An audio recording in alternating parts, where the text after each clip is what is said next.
नाज़रीन, इतवार का दिन भी दीगर दिनों की तरह बड़ा ही आज़मत और बरकत वाला दिन है। इतवार को कई तारीख़ी निस्बतें और खुसूसियात हासिल हैं। चंद एक खुसूसियात ये सुनिए और नोट भी फरमा लीजिए। अल्लाह पाक ने इतवार के दिन 3 किस्म के तारे पैदा फरमाए, 7 समंदर भी इसी दिन बनाए।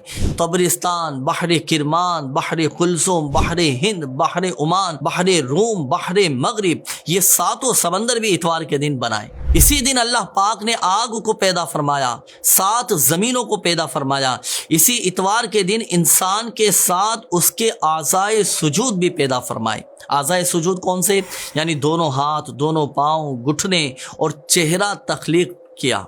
इसी दिन यानी इतवार के दिन ही 7 दिनों को पैदा फरमाया। इसी तरह इतवार के दिन की एक खुसूसियत ये भी है कि इतवार के दिन खेत बोना, दरख्त लगाना और मकान की तामीर करना ये बाइस बरकत है। आइए नाज़रीन, अब मैं आपको इतवार के दिन के 2 मखसूस आमाल अर्ज़ करने लगा हूँ और इन आमाल की और इन नवाफिल की फजीलत ये है कि अल्हम्दुलिल्लाह सवजल हाजतें पूरी हो जाएंगी। हाजतों के पूरा होने के लिए, जायज़ मकासद में कामयाबी के लिए ये इतवार के दिन का अमल है। अल्लाह पाक के आखिरी नबी सल्लल्लाहु अलैहि वसल्लम ने इरशाद फरमाया कि इतवार के दिन कसरत नमाज से अल्लाह पाक की वहदानियत बयान करो, क्योंकि अल्लाह पाक वाहिद है, उसका कोई शरीक नहीं।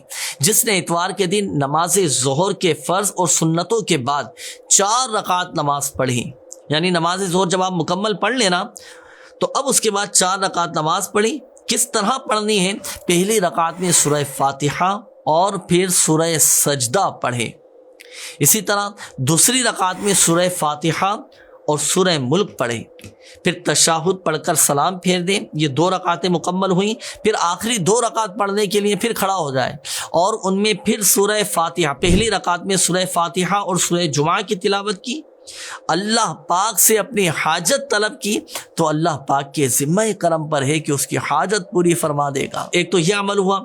इसी तरह एक और अमल ये भी है हाजतों के पूरा होने के लिए कि जो ज़रूरतमंद, जो हाजतमंद इतवार के दिन तुलुए आफताब के वक्त 10 बार सूरह काफिरून पढ़े तो अल्हम्दुलिल्लाह सवजल उसकी हाजत पूरी हो जाएगी और उसका काम बन जाएगा। तो नाज़रीन, ये थे इतवार के दिन मखसूस आमाल जो आपने खुसूसियत के साथ इतवार के दिन करने हैं। इतवार का दिन छुट्टी का दिन है, उमूमन ऑफिसेज़ वगैरह की, दुकानों की, कारोबार की छुट्टियां होती हैं, तो उस दिन आपने खुसूसियत के साथ अगर कोई हाजत है तो इस अमल को कीजिएगा, आपकी हाजतें पूरी होती चली जाएंगी। आइए नाज़रीन, अब मैं आपको अर्ज़ करता हूँ कि इतवार का दिन आपने कैसे गुजारना है, किस तरह हम नेक अमाल के मुताबिक इतवार का दिन गुजार सकते हैं।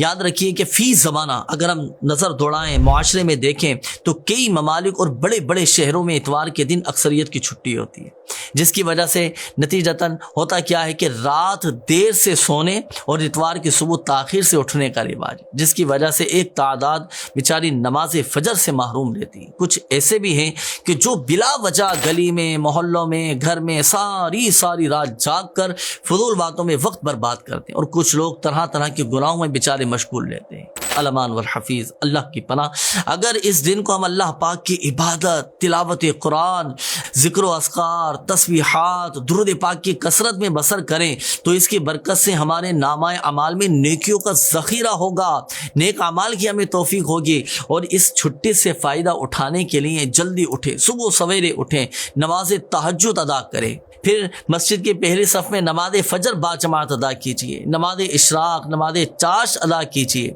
ज़िक्र अज़कार में मसरूफ़ हो जाइए, दुरूद पाक में मशगूल हो जाइए। इसकी बड़ी फ़जीलत है। हदीस पाक में है कि जो फ़जर की नमाज जमात से पढ़े फिर वहीं बैठकर ज़िक्रुल्लाह करता रहे, अल्लाह का ज़िक्र करता रहे यहाँ तक कि आफ़ताब बुलंद हो जाए, यहाँ तक कि सूरज तुलू हो जाए, फिर वो 2 रकातें पढ़े तो उसे पूरे हज और उम्रे का सवाब मिलेगा। इसी तरह इतवार के दिन की इब्तिदा ये नेक अमाल के साथ कीजिए। इस दिन की अच्छी इब्तिदा के साथ फ़राइज़ व वाजिबात की अदायगी के अलावा दिन भर नेकियों में मशगूल रहें। इंशाअल्लाहुल करीम ढेरों ढेर बरकतें नसीब हों।